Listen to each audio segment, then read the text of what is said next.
Okay, fine. So today we are going to deal with this aggregate planning. Okay. Aggregate का जो meaning आता है, the word aggregate, ठीक है, Yes, sir. वो ओवरऑल होता है, ठीक है। Yes, अब इसमें जो भी डिस्कशन होगा इस चैप्टर में, तो इसके ऊपर जितना हम लोगों ने डिस्कशन किया, जितना चैप्टर्स में, उसका पूरा समराइज है ये चैप्टर। एग्रीगेट का मतलब ओवरऑल सब जगह प्लानिंग कर ले हम लोग, सो दैट कि एक Yes, sir. फाइनल रिव्यू हमको मिल जाए, and then we will start the execution, जो इम्प्लीमेंटेशन पार्ट है उस तरह से, ठीक है। ठीक है, इसको इंट्रोडक्शन को थोड़ा पढ़िए। Yes. Managing companies for success across a range of time frames, a requisite for achieving both performance and health, is one of the toughest challenges in business. The fact that 10 of the largest 15 bankruptcies in history. Bankruptcies का मतलब दिवालिया हो जाना। Yes, sir. Bankruptcies in history have occurred since 2001, in playing up its inherent risk. Management needs to build confidence in their ability to realize longer term strategies and good short term result. Planning for any period is possible only when management has information available on tap. This is especially true for batch-based manufacturing planning. Operations planning consists of the resource management planning activities that are done after the long-term capacity and capability planning decisions have been made. These planning activities are designed to help the firm achieve its long-term strategic initiative. The nature of these activities is influenced by the structure of the product delivery system. These lessons describe production planning starting at the aggregate level and its relevance to operations management. We will also discuss master production scheduling. This is the disaggregating the aggregate planning scheduling. The MPS result in material requirement planning. This will also be discussed in this lesson. Lastly, we will discuss scheduling and theory of constraints. Scheduling and the theory of constraints. Yes, sir. Schedule जो बनता है, discuss scheduling. जैसे yes, sir. तुम्हारे class का routine है, उसको schedule कहते हैं। कितने बजे इनका क्लास होगा, इतने बजे इनका क्लास होगा।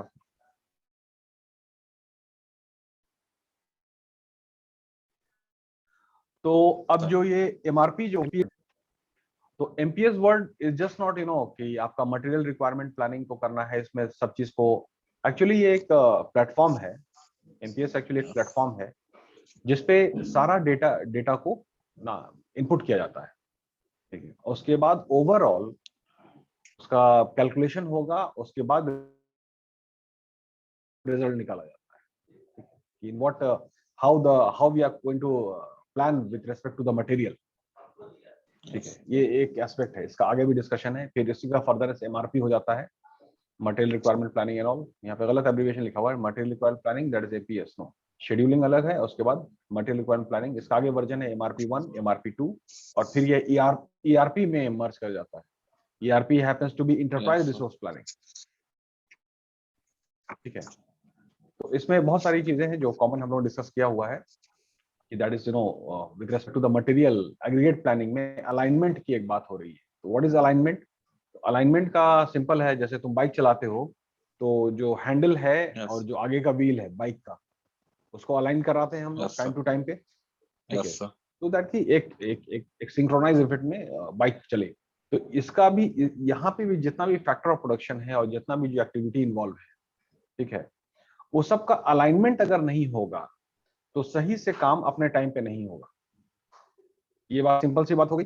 Yes, sir. तो थोड़ा याद हम करते हैं, जितना भी जो प्रोसेस एनालिसिस में what we are studied about the different times, the setup time, the hybrid time, the throughput time, the throughput rate, you know, the little laws. तो वो सारा जो टाइम है, ठीक है, वो सब कैसे अपने शेड्यूल में चलेगा जब तक अलाइनमेंट नहीं होगा सारे फैक्टर्स का, right from corporate strategy to the supervisory level, इसका अलाइनमेंट होना है। Yes. तो इसका मतलब ये हुआ कि इसको थोड़ा हम नीचे जाते हैं, 1 मिनट। ये परफॉर्मेंस ऑब्जेक्टिव में तो क्वालिटी सब हम लोग डिस्कस कर ही लिया है। इसको ये देखिए यहाँ पर कि that is 3 level of planning है, ठीक है। तो स्ट्रेटेजिक प्लान होता है, टैक्टिकल प्लान होता है और ऑपरेशनल प्लान होता है। इसको एकदम याद कर लीजिए, सीरीज में हर जगह काम आता है, ठीक है। तो स्ट्रेटेजिक प्लान जो है वो आपका लॉन्ग रेंज प्लान है, ठीक है। कि भाई मतलब जैसे ये प्रोडक्ट को लॉन्च करना है, मार्केट स्ट्रेटेजी बनाना है, ठीक है, एक बिल्डिंग को बनाना है, ये मेन जो प्लान होता है, जो मेन ऑब्जेक्टिव इसको कहते हैं, Yes. ठीक है। तो that happens to be this strategic plan.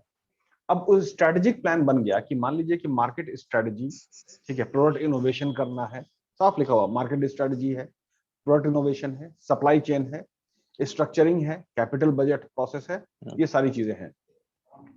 तो ये हो गया मेन काम, ये प्रोजेक्ट का नाम हो गया। Hamid and company, Hamid and team, आपको भाई मार्केट स्ट्रेटेजी बनाना है, ठीक है, प्रोडक्ट इनोवेशन करना है।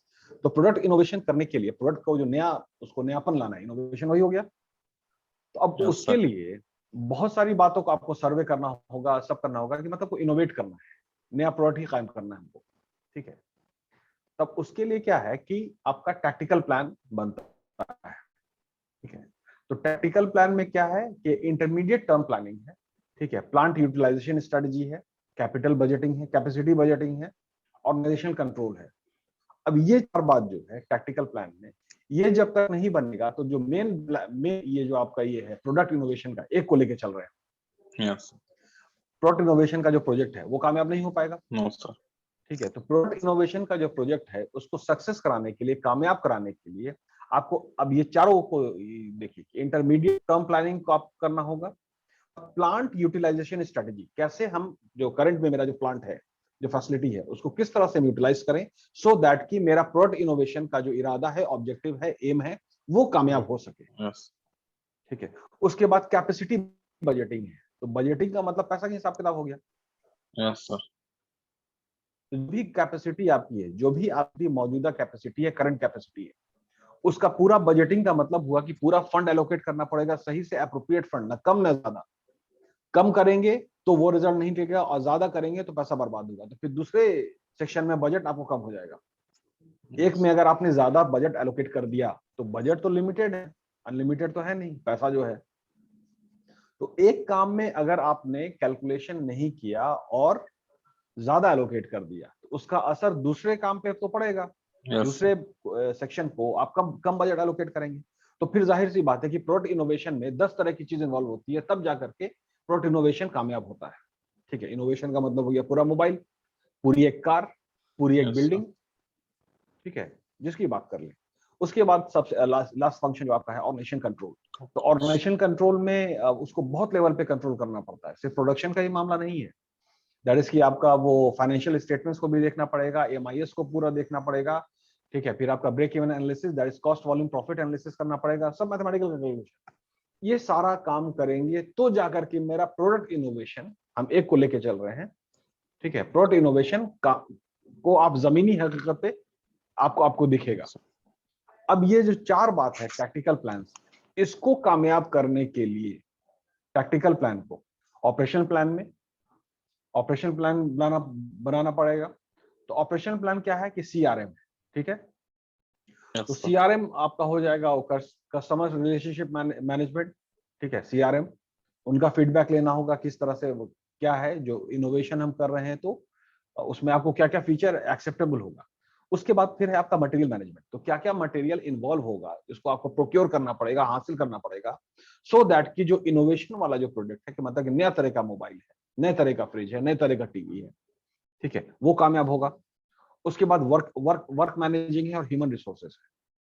तो अब है कि जैसे सबसे लास्ट में लिखा हुआ ऑपरेशन लेवल, ठीक है ना, Yes, सबसे sir. लास्ट में है। हाँ, तो ये बाबू सबसे लास्ट नहीं है, ये बेस हो गया, बुनियाद, दैट इज की ग्राउंड फ्लोर, बिल्डिंग का ग्राउंड फ्लोर। ग्राउंड फ्लोर में बनाने में बहुत पैसा लगता है, और फर्स्ट फ्लोर को बनाने में उसका आधा पैसा लगता है या उससे भी कम। Yes, sir. तो बेस को बनाएंगे जब तक मजबूती से नहीं बनेगा, तो ऊपर का जो स्टोरी है वो भी बेहतर नहीं होगा। तो जब तक कस्टमर रिलेशनशिप मैनेजमेंट, CRM, उसके बाद मटेरियल मैनेजमेंट, उसके बाद scheduling work managing, Yes, sir. और ह्यूमन रिसोर्स, ये सारा काम नहीं होगा तो सारा असर पड़ जाएगा आपको जो मेन प्रोजेक्ट है आपका प्रोडक्ट इनोवेशन पे। Yes.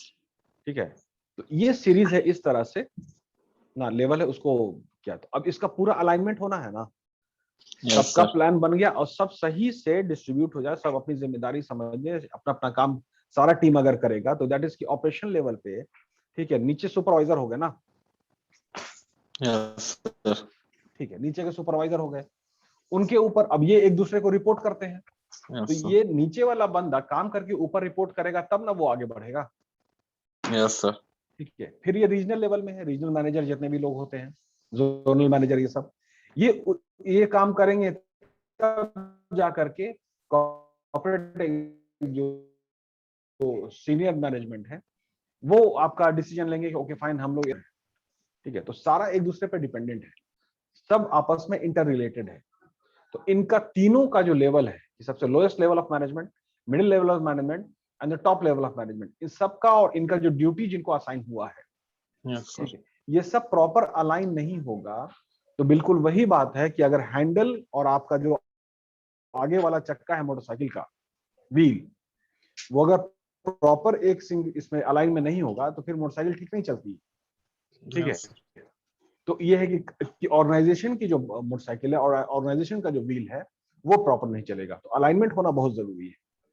सबका टाइमिंग है, एक खत्म करेंगे अपना प्रोजेक्ट तो दूसरा फिर एक्शन में आएंगे। Yes. ठीक है, तो ये हुआ अलाइनमेंट।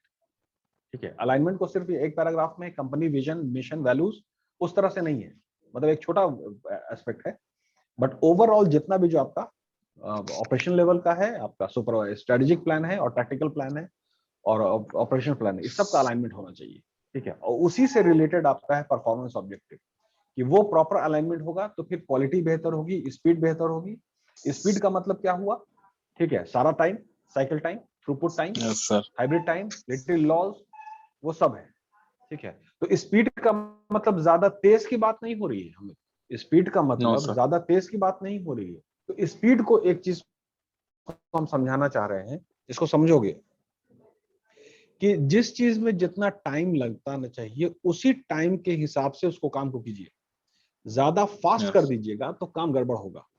Yes, इसका sir. एक सिंपल सा एग्जांपल, जैसे मान लो कि दिल्ली में बाइक चला रहे हो, ये पहले भी हमने बोला होगा। ठीक है, तो उसमें स्पीड लिमिट अगर लिखा हुआ है 50 किलोमीटर पर आवर, ठीक है, तो अगर 50 किलोमीटर पर आवर करोगे, चलाओगे दिल्ली में, ठीक है, तो उसमें है कि जितना जो सिग्नल है ना वो तुमको ग्रीन मिलेगा। Yes, sir. ठीक है, और 80 किलोमीटर तुमने चला दिया पर आवर मोटरसाइकिल को, तो अब क्या है कि सब तुमको रेड सिग्नल, तुम जल्दी पहुंच जा रहे हो ना सिग्नल पे, Yes, sir. तो तुमको रेड मिलेगा। अब इसी से कोरिलेशन करो फैक्ट्री का मामला, कि अगर ज्यादा स्पीड बढ़ा देंगे तो वियर एंड टीयर बढ़ जाएगा, जो डिप्रिसिएशन है मशीन का। Yes, sir. ठीक है, ओके फाइन। और फिर है कि बॉटलनेक्स भी हो जाएगा। बॉटलनेक का मतलब Yes. आगे जाके चीज फंसेगी। फंसेगी. तो स्पीड मतलब कि एप्रोप्रिएट स्पीड, एडिक्वेट स्पीड, हम लोग स्पीड जो शब्द वर्ड है उसको समझ लेते हैं ज्यादा स्पीड, नहीं बाबू, adequate speed, appropriate speed 50 kilometre per hour हम लोग ये समझ लेते हैं जो जब पढ़ते हैं।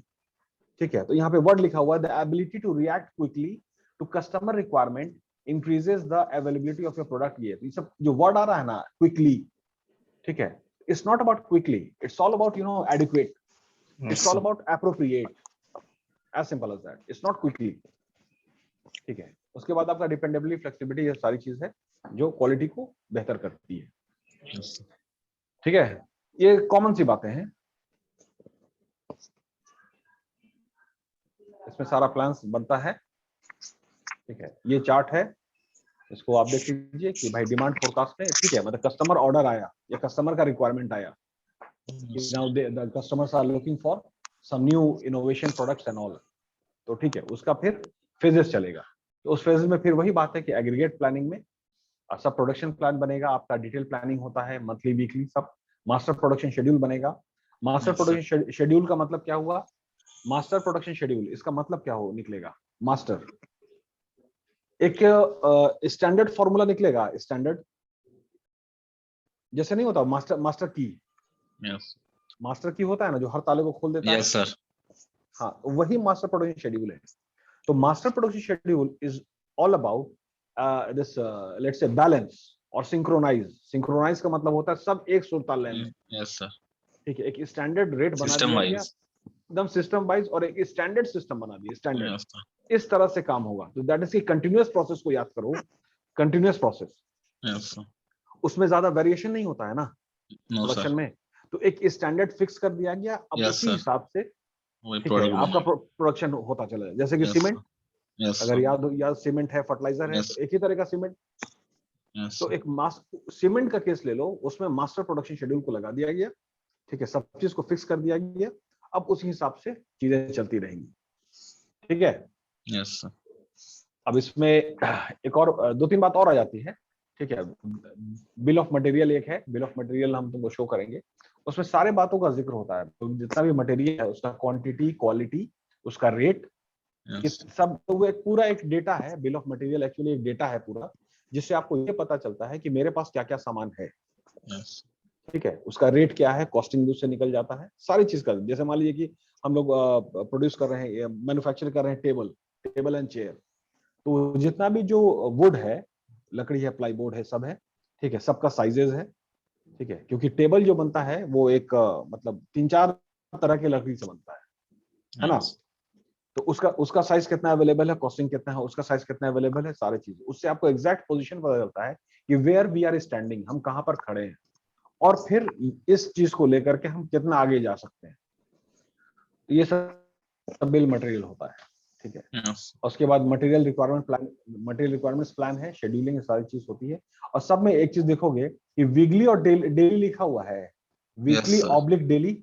यस सर, हाँ, तो जब प्रोडक्शन डेली हो रहा है, जब कोको कोला का फैक्ट्री जो आपके कॉलेज के सामने है, उसमें यस, प्रोडक्शन अगर डेली हो रहा है, 10,000 बॉटल डेली निकल रहा है, तो डेली बेसिस पे ना बिल ऑफ मटेरियल इवैल्यूएट होगा। यस सर, डेली बेसिस पे स्टॉक लेना पड़ेगा, यस सर, स्टॉक लेना पड़ेगा, कितना रिक्वायरमेंट, कितना मटेरियल मेरे पास है, कितना आ रहा है, उसका डेली बेसिस पे काम होता है। और तुम्हारा जो इवैल्यूएशन होगा वो पर आवर बेसिस पे होगा, कि यस, पर आवर बेसिस पे हामिद खान का क्या एफिशिएंसी और इफेक्टिवनेस यस, है। ठीक है, कि 1 घंटा में पता चल जाएगा, तो ये पता चलेगा भाई दूसरे 2 घंटे में कितना काम करेगा, यस सर, तो 4 घंटे में कितना काम है, तो 8 घंटे का शिफ्ट है, तो एक दिन में हामिद खान कितना काम करेगा, ये क्लियर हो जाएगा। यस तो सर, एक दिन में इतना काम करेगा, 30 दिन में कितना हो, उसके बाद वही तुम्हारा ब्रेक इवन एनालिसिस हम पता लगा सकते हैं कि इस स्पीड से काम जो हो रहा है, तो फिर हम कितना पैसा कमा सकते हैं। ठीक है, ये सारी बात है। एग्रीगेट मतलब ओवरऑल प्लान होता है। यस। ठीक है, now here we start with the aggregate plan.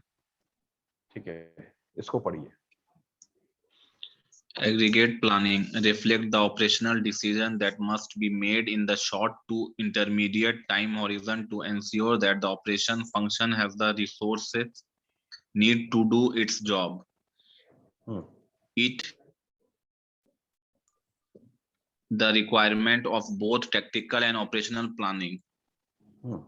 The basis in the business plan, which is a statement on the of the organization's overall level of business activity for the coming 6 to 18 months.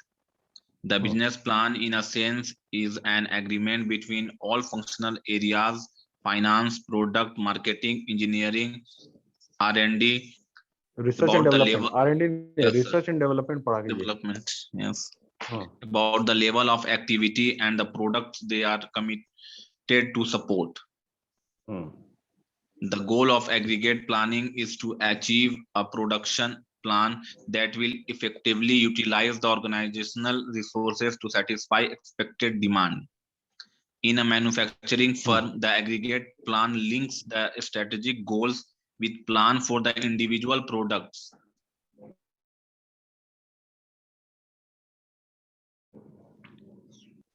For the aggregate plan links the strategic goals with retail workforce schedule. ठीक है, एकदम simple सी बात लिखी हुई है। ठीक है, कि aggregate planning reflects to the operational decisions. Simple. तो जितना ऑपरेशनल प्लान्स जो बनता है, ऑपरेशन डिसीजन, ठीक है, वो पूरा ओवरऑल हो गया। Yes sir. ठीक है, अब उसमें क्या क्या है, मतलब all the function areas, finance है, प्रोडक्ट है, मार्केटिंग है, इंजीनियरिंग है, रिसर्च एंड डेवलपमेंट है। तो अब समझो कि डिमांड को इवेल्युएट करते हैं हम लोग, है ना, व्हाट इज डिमांड। यस तो demand is all about that light house, जो समंदर में लाइट हाउस होता है, ठीक है, एक बड़ा सा टावर है, उस पर रोशनी जल रही है यस सर। और उस डायरेक्शन में शिप चलती है ना। Yes sir. तो डिमांड जो है वो तुम्हारा जो मेन ऑब्जेक्टिव है ना, मतलब कंपनी का विजन है, ऑब्जेक्टिव है, ठीक है, वो कैसे पूरा होगा, वो तभी होगा जब आप डिमांड पूरा कीजिएगा।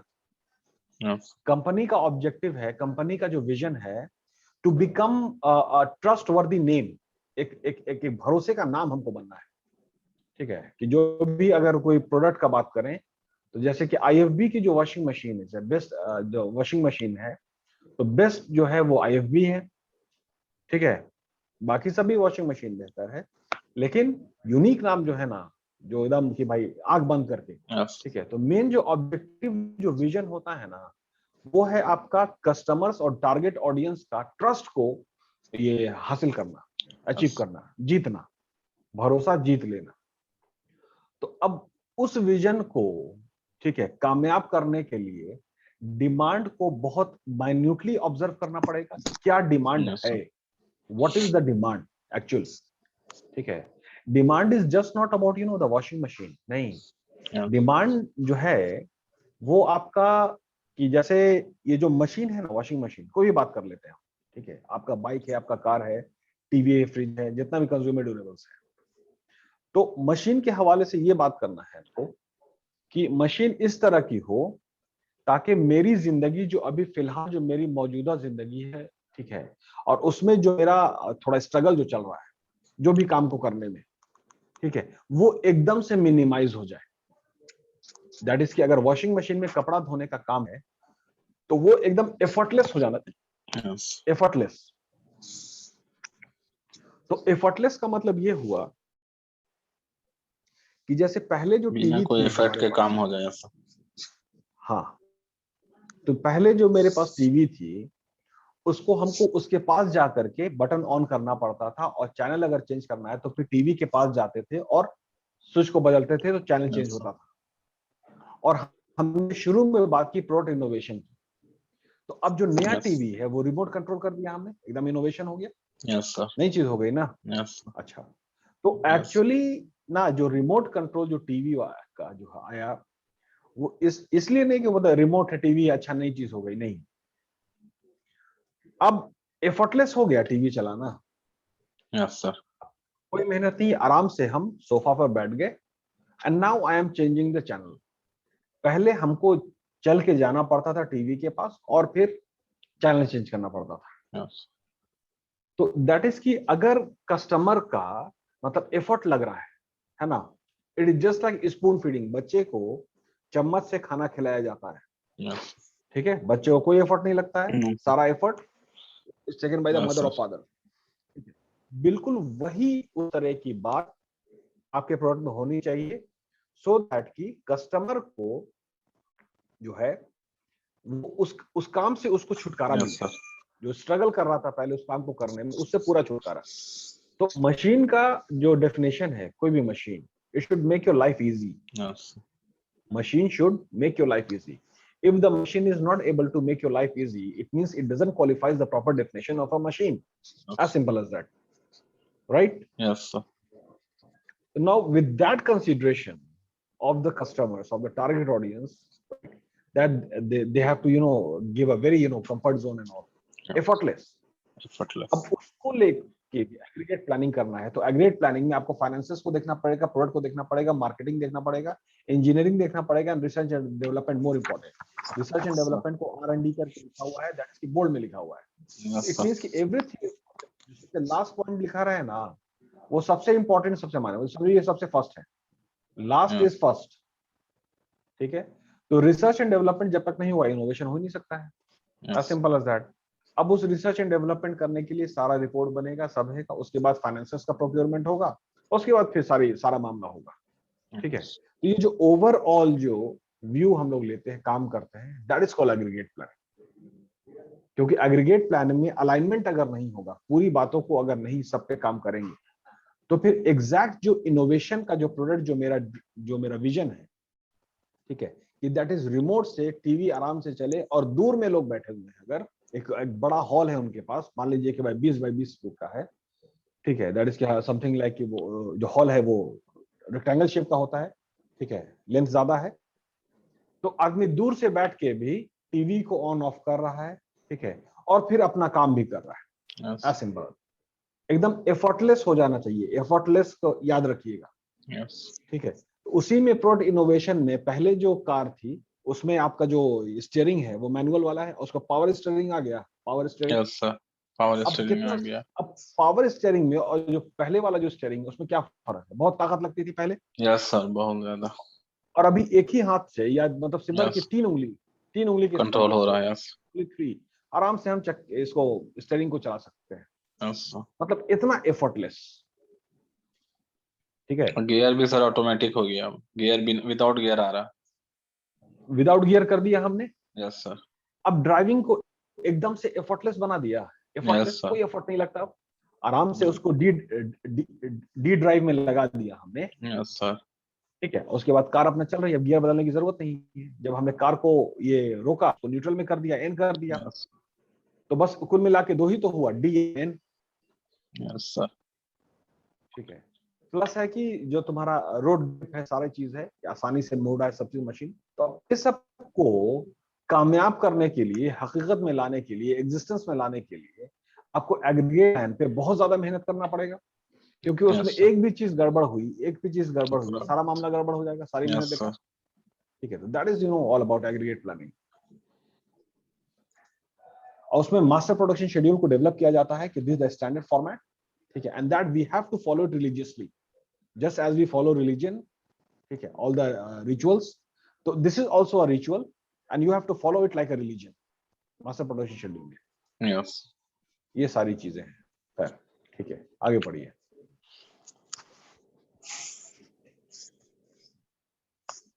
The aggregate plan address the demand and supply side of the firm's activities for its मतलब different product group. डिमांड को समझ गया ना हमें, डिमांड क्या है? Yes sir. डिमांड टीवी नहीं है दोस्त, No sir. डिमांड कार नहीं है, ठीक है, वो सॉल्यूशन है, वो एक्चुअली Yes sir. सॉल्यूशन है। एक्चुअली जो डिमांड है कि मेरी जिंदगी को आसान करो, कैसे? Yes. इससे पहले अभी हम एक्चुअली बहुत स्ट्रगल कर रहे हैं, जद्दोजहद कर रहे हैं काम को करने के लिए। तो डिमांड इज ऑल अबाउट कि मेरी जिंदगी को एकदम एफर्टलेस करो, एकदम आसान कर दो। ठीक है, जो आसान करने का सॉल्यूशन जो होगा वो that is called car. Actually demand is effortless, driving, Yes. Demand is effortless ये ट्रांसपोर्टेशन, एक जगह से हम दूसरी जगह जाएं विद फैमिली, और हम अपने फैमिली से बात भी कर सकें। नहीं तो पहले तो बात कहाँ कर रहे हो, तो गियर ही बदल रहे हैं, स्टीयरिंग ही बदल Yes. रहे हैं। ठीक है, तो ये डिमांड है, इसको समझिए। That product is not the demand, वो सॉल्यूशन है जिससे आपकी जिंदगी बेहतर होगी, दैट इज कॉल्ड डिमांड। ठीक है, आगे बढ़िए। Its different product group, it reflects decisions on output rates, employment levels and changes, inventory levels and changes, back orders, subcontracting, outsourcing. ये जो 5 बात लिखी हुई है, तो वो जो सॉल्यूशन जो है, सॉल्यूशन, Yes sir. ठीक है, जो प्रोडक्ट की शक्ल में आप प्रोवाइड करेंगे, ठीक है, solution is the product. Yes sir. ठीक है, वो अब कामयाब कैसे होगा? ठीक है, तो आउटपुट रेट्स है, क्या आपका उस प्रोडक्शन में सब सारी चीज हो रहा है, एम्प्लॉयमेंट लेवल है, किस किस तरह के लोग हैं, ठीक है, इन्वेंट्री लेवल से चेंजेस है, जितना भी स्टॉक है उसका लेवल है, फिर बैक ऑर्डर्स है, पिछला ऑर्डर जो है उसको क्लियर कीजिए, और फिर Yes sir. सब कॉन्ट्रैक्टिंग है, आउटसोर्सिंग है, बहुत सारा काम आप नहीं करते हैं, करवाते हैं, क्योंकि अगला आदमी उसका ज्यादा एक्सपर्ट है। ठीक है, तो ये सब Yes. सारी बुनियादी चीजें हैं जो कामयाब करती है इसको। ठीक है, अब ये कुछ क्वेश्चंस हैं, इस क्वेश्चंस को ध्यान से हम लोग को समझना होगा, इस क्वेश्चन का जवाब भी सॉल्यूशन है। Sir. ठीक है, तो फाइन, इसको पढ़ते हैं हम लोग अभी। Yes sir. These decisions are reflected as a number of questions that aggregate plan answers. First, should price or other factors be changed to influence demand? Second, should inventories be used to absorb changes in demand during the planning period? Third, should changes in demand be accommodated by varying the size of the workforce? Fourth, should part-time workers be used, or should overtime and idle time absorb change in demand? Should subcontractor be used during increased demand so that a stable workforce can be maintained? ठीक है, demand accumulate हो गया, demand आ चुका है। अब उस demand को fulfil करने की कुछ 4-5 शर्तें हैं कि किस अंदाज में, किस तरीके से, किस पैटर्न से, किस फैशन से उसको पूरा करना है, तो जाके ताकि हमको मुनाफा हो। ऐसा नहीं कि घर से पैसा लगा करके हम कम दाम में वो सामान दे रहे हैं और हम लॉस बर्दाश्त कर रहे हैं और सिर्फ मतलब वाह लूट रहे हैं, वैसे नहीं होता है। ठीक है, अल्टीमेटली प्रॉफिट शुड अराइव, ठीक है, तभी हमारा काम निकलेगा, सारा चीज होगा। तो उसमें है कि शुड प्राइसेस और other factors be change to influence demand. Prices को चेंज करना है या अदर फैक्टर किसी को चेंज करना है, ठीक है, तो स्कीमिंग करना है, ये सब सारी चीजें। इन्वेंट्री लेवल्स कितना है, इसमें सबसे इंपॉर्टेंट क्या है, ये सब जनरल सवाल हो गया। ये 4 नंबर सवाल को देखो, ये सबसे जबरदस्त सवाल है। ये 4 नंबर में क्या लिखा हुआ कि should part time worker be used और should overtime and idle time involve. तो आइडल टाइम का मतलब है कि एक स्लॉट है, ठीक है, जिसमें मशीन काम नहीं कर रही है, लोग बैठे हुए हैं, सारी चीजें। आइडल टाइम को अगर आप इस्तेमाल कर लेते हैं तो फिर है कि आप पूरा यूटिलाइज कर पाएंगे वर्कर को और मशीन को और फैक्ट्री को। तो इकोनॉमीज ऑफ स्केल का जो शर्त है कि जब तक आप मैक्सिमम प्रोडक्शन नहीं करेंगे, जो भी कैपेसिटी आपकी है, आपके फैक्ट्री की जो कैपेसिटी है उसको पूरा कैपेसिटी पे काम नहीं करवाएंगे, तो कॉस्ट ऑफ प्रोडक्शन सबसे मिनिमम नहीं होगा। कॉस्ट ऑफ प्रोडक्शन को मिनिमम करने के लिए जो कैपेसिटी है उसको मैक्सिमम यूटिलाइज करना पड़ता है। ठीक है, उस तरह से करेंगे तो मेरा सारा चीज कंट्रोल रहेगा, मेरा टर्नओवर भी बेहतर हो जाएगा। तो आइडल टाइम को एब्जॉर्ब करना है, एज सिंपल एज दैट। और उसके बाद एक है आपका सब कॉन्ट्रैक्ट्स। सब कॉन्ट्रैक्ट्स का मतलब होता है क्या कि अभी सब कॉन्ट्रैक्ट जो है ना वो मेन थीम में आ गया है कि जितनी भी बड़ी कंपनी है वो एक्चुअली कॉन्ट्रैक्ट लेती है, वो अपना बिड करती है, क्योंकि नेशनल लेवल की है और जो टेंडर जो निकलता है वो नेशनल लेवल का निकल रहा है। जैसे रोड बनने का है, तो हाईवे बनने का है, जो भी बात करें, तो बड़ी कंपनी है ना वो कॉन्ट्रैक्ट लेने में एलिजिबल होती है, उन्हीं का एलिजिबिलिटी है। ठीक है, लोकल कंपनी अप्लाई ही नहीं कर सकती उसमें, क्योंकि एलिजिबल नहीं है। तो बड़ी कंपनी आपका कॉन्ट्रैक्ट लेती है, ठीक है, उसके बाद वो सब कॉन्ट्रैक्ट करती है। तो सब कॉन्ट्रैक्ट में जितने भी जो लोकल कंपनीज है, जो लोकल मैन्युफैक्चरर है, उनको काम दे दिया गया, वो लोग काम कर रहे हैं। ठीक है, और जो मेन कंपनी है, ठीक, उनका काम क्या है, दूसरा कॉन्ट्रैक्ट लेना, ठीक है, फिर तीसरा लेना, और सब जगह लोकल लोगों को, और लोकल में जितने भी हैं उनको सब कॉन्ट्रैक्ट कर दिया और काम करवा रहे हैं।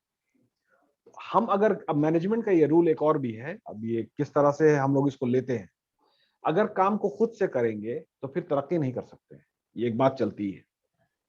ठीक है, काम करवाने से आदमी आगे बढ़ता है, काम करने से नहीं बढ़ता है, ये बात को समझना होगा हम लोग। We need to understand this as a virtue, कि अगर हम उस काम को करेंगे, खुद से ही रोड बनाएंगे, ठीक है, इसका मतलब है कि दूसरा प्रोजेक्ट जब तक मेरे लोग अगर फ्री नहीं होंगे, मशीन फ्री नहीं होगी, तो हम दूसरा प्रोजेक्ट को इनिशिएट नहीं कर सकते हैं। इनिशिएट नहीं करेंगे तो उधर का लोग चिल्लाएगा कि भैया आप रोड नहीं बना रहे, गवर्नमेंट चिल्लाएगी कि आप टाइम पे नहीं कर रहे हैं। ठीक है, तो इसका ओवरऑल में क्या है कि सब कॉन्ट्रैक्ट कर दीजिए आप, ताकि 5 प्रोजेक्ट क्या 10 प्रोजेक्ट एक साथ हम चला सकते हैं। हमको तो काम करना नहीं है, सिर्फ मॉनिटर करना है। तो हमने मेन कॉन्ट्रैक्ट लिया, उसके बाद से मान लीजिए कि भाई गया को हम सब कॉन्ट्रैक्ट दिया हामिद खान को, ठीक है, मुजफ्फरपुर को दूसरे को कॉन्ट्रैक्ट कर दिया, इसे हम पूरे जगह काम करा रहे हैं हम। क्योंकि हर काम खुद से करेंगे तो फिर हम उसी में फंसे रह जाएंगे। तो subcontracting is a virtue to be realised, virtue है। वर्च्यू का मतलब क्या होता है कि जिंदगी में कोई आदमी बहुत लंबे टाइम तक काम करता है, उसके बाद जो तजुर्बा हासिल होता है उसको फिर वो एक लाइन में बोलता है, that is called a virtue. उन्हें होता ज्ञान है ये। ठीक है, तो this subcontracting we have to take it as a virtue.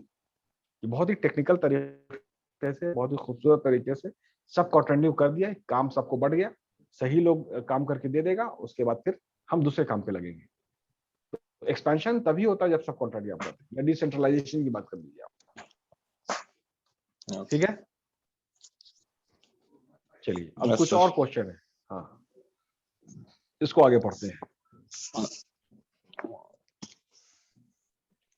How to absorb the fluctuation in demand that will occur over the next 6 to 18 months? To what extent should inventory be used for this purpose? Can demand fluctuation be met by varying the size of the workforce? Why not absorb the fluctuation by changing activity rates or by varying work hours? Why not outsource to maintain a stable workforce and let suppliers change activities rate to absorb demand fluctuation? Will the organization lose orders if it does not meet all demands? Should the firm adopt this policy? Demand fluctuate करता ही है, Yes, तो sir. Demand fluctuate का मतलब ये हुआ कि एक जैसा डिमांड नहीं है नहीं है। ना, डिमांड बढ़ता है घटता है। Yes, sir. तो अब है कि ये डिमांड फ्लक्चुएट को क्यों करता है, ये बात, ये तो बात होगी फ्लक्चुएट करता है। तो भाई anything under the sun, anything under the sun is a variable, is dynamic. सूरज जो है ना वो स्टेबल है, बाकी कोई चीज स्टेबल नहीं है, बाकी सब उसके आगे पीछे नाच रहे हैं। Yes, sir. ठीक है, सूरज के चक्कर सब लगा रहे हैं। तो इसका मतलब कि ये दुनिया जो बनी है वो खुद फ्लक्चुएटिंग है, वो एक जैसी नहीं है, वो डायनेमिक है, वो चेंज करती है। Yes, तो इसका मतलब है कि जो भी बात करेंगे वो भी चेंज करेगा। तो जाहिर Yes, सी sir. बात है कि दुनिया की बात है, कस्टमर लोग हैं और डिमांड है, तो वो भी फ्लक्चुएट करेगा। Yes. सिंपल है। Yes, तो sir. फ्लक्चुएट करेगा तो उसमें अब क्या करना है, खुद से काम करना है। सबसे लास्ट वाला क्वेश्चन देखिए, खुद से काम करना है या दूसरे को करवाना है। ऐसा ना हो कि खुद से काम करने में दूसरा कॉन्ट्रैक्ट छूट जाए। Yes, sir. तो आउटसोर्सिंग फिर से वर्ड आ रहा है second question, second last question में। Yes, why sir. Not outsource to maintain a stable workforce. आप Yes, sir. आउटसोर्स कर देते हैं, काम को बांट देते हैं, दे देते हैं, ठीक है, तो आपका वर्कफोर्स स्टेबल हो जाता है। Yes, खुद से sir. काम करेंगे तो फंसे रहिएगा। ठीक है, तो जितना अगर डिमांड फ्लक्चुएट कर रहा है, एक जैसा नहीं है कि जनवरी फरवरी मार्च अप्रैल मई जून दिसंबर, सबका अलग अलग है। तो अलग अलग हिसाब से तो एक एवरेजिंग में हमको करना होगा, सो कि एवरेज हमको प्रॉफिट हो जाए। ठीक है, Yes, तो sir. उसके लिए वर्क फोर्स है, वर्क साइज है, उसको भी हिसाब किताब हम लोग करना होता है। फाइन, क्लियर हुआ बात? Yes, sir. इसमें मेन चीज है कि हर काम अगर आप खुद से करेंगे तो तरक्की नहीं कर सकते, that is for sure. Yes. ठीक है, आप आउटसोर्स कीजिए और उसके बाद फिर आप अपने दूसरे काम पे एक्सपेंशन कीजिए। Yes. फायर और भी एक्सप्लेनेशन है, एग्रीगेट प्लानिंग को आप देख लीजिए, इसको साइज ऑफ वही बात, सारी चीज लिखी हुई है इसमें। कॉम्प्लीमेंट्री प्रोडक्ट है, कंपीटिंग प्राइस है, सारी चीज एग्रीगेट को देखना होता है। खैर, इसमें अब आगे जो बातें हैं, मास्टर प्रोडक्शन शेड्यूल, इसके बारे में बात होगी। तो अब इसको नेक्स्ट क्लास में कर लें हम लोग, क्योंकि तुम Yes, अकेले sir. ही आए हो, सबका छूटेगा फिर। ठीक है, to be continue in the next class. मैं रिकॉर्डिंग ऑफ कर रहे हैं सिर्फ।